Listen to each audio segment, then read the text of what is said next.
All right, let's talk about the human body. Have you ever really stopped to think about your chest? How it manages to be this incredible suit of armor, but at the same time, this flexible, moving machine? Well, today we are doing a deep dive. We're deconstructing the thorax, your body's own armored box. I mean, it's a pretty wild concept when you think about it, right? It has two jobs that are basically complete opposites.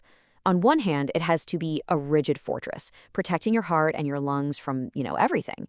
But on the other hand, it has to be this flexible machine that expands and contracts with every single breath. So how on earth does it manage to do both? To really get how the thorax pulls off this amazing trick, we've got to start with the fundamentals. So first up, let's get acquainted with the thorax as a whole, your body's armored box. So at its very core, the thorax isn't just some empty space in your upper body. Nope, it's this brilliantly designed cone-shaped fortress. And its number one mission in life? To keep your most important stuff safe. We're talking the heart, the lungs, and all the other critical gear packed inside. But this is no simple wooden crate. Oh no. Think of it more like a high-tech, multi-layered suit of armor. If we were to peel it back, we'd start on the outside with skin, then we'd go through some padding like fat and muscle, until we finally hit the hard stuff, the bony rib cage. And even then, there's a super delicate inner lining to keep everything inside cozy and protected. Okay, so with all these layers, you might be thinking, how does a doctor even know what's going on inside? That is an excellent question, and it brings us to our next section. We're about to look at the ingenious GPS system doctors use to navigate the chest. See, it's actually pretty clever. Doctors use this whole system of imaginary lines to draw a super precise map of your chest. These lines are like coordinates, and they help them pinpoint exactly where your organs are and spot any issues with, well, incredible accuracy. So let's start our little tour at the front. Imagine a line going right down the middle of your breastbone. That's the mid-sternal line. It's our first major landmark, and it splits the thorax into a perfect left and right half. Simple enough, right? Okay, now let's pop around to the side. If you drew a line straight down from the very center of your armpit, bam, you've got the mid-axillary line. This one is like the equator for a grid that helps doctors map out the entire side of your chest. And to finish our 360-degree tour, let's spin around to the back. A straight line right down your spine gives us the mid-spinal line. This is the central axis for mapping out everything on your back. So now that we've mapped the outside, let's peel back a layer. All right, we've got our map. Now it's time to actually explore the terrain. Let's dig a little deeper and check out the amazing bony cage that gives the thorax all its strength and its shape.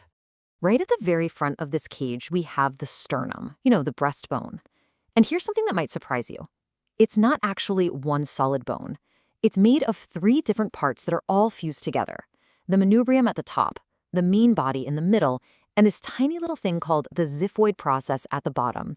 This long, flat bone is basically the keystone for the whole rib cage. It's the central anchor point that holds everything together at the front.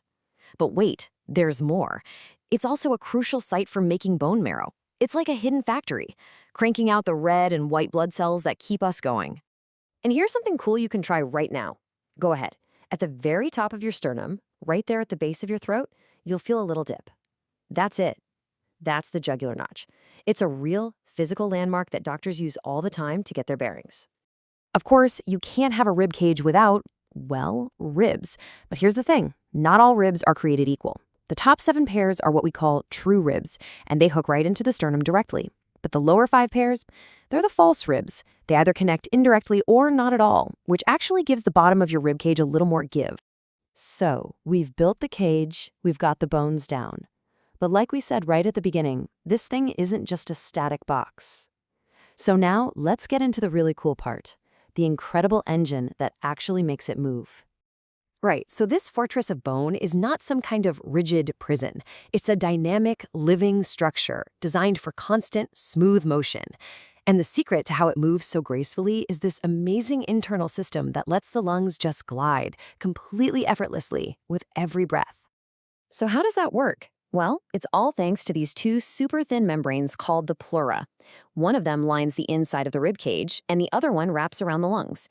And in between them is this thin layer of slippery fluid. It acts like a lubricant, basically, letting your lungs expand and shrink without any friction at all. It's like nature's very own non-stick coating. But all that smooth, gliding motion doesn't just happen by itself. It needs a power source. It needs an engine. And that's where the respiratory muscles come into play. They are the powerhouse that drives this whole breathing operation. Think of these muscles as working in two highly trained teams. You've got your primary muscles, like the absolute workhorse diaphragm and the intercostals between your ribs. They handle all your normal, everyday breathing without you even noticing. But when you have to, say, sprint for a bus or really push it at the gym, a second team of accessory muscles in your neck, chest, and abs just kicks right in to give you that extra oomph you need. And really, this quote just sums it all up perfectly. The thorax is a total masterclass in design. Its job is to protect all the important stuff inside, but it's also built to literally change its own shape to power the very act of breathing. It's just incredible. So there you have it. We've deconstructed the blueprint of the thorax, from its surface map to its bony frame and its muscular engine. But it kind of leaves you with this one big, fascinating question, doesn't it? How does this amazing, intricate design hold up and adapt when we push our bodies to the absolute limit? Definitely something to think about.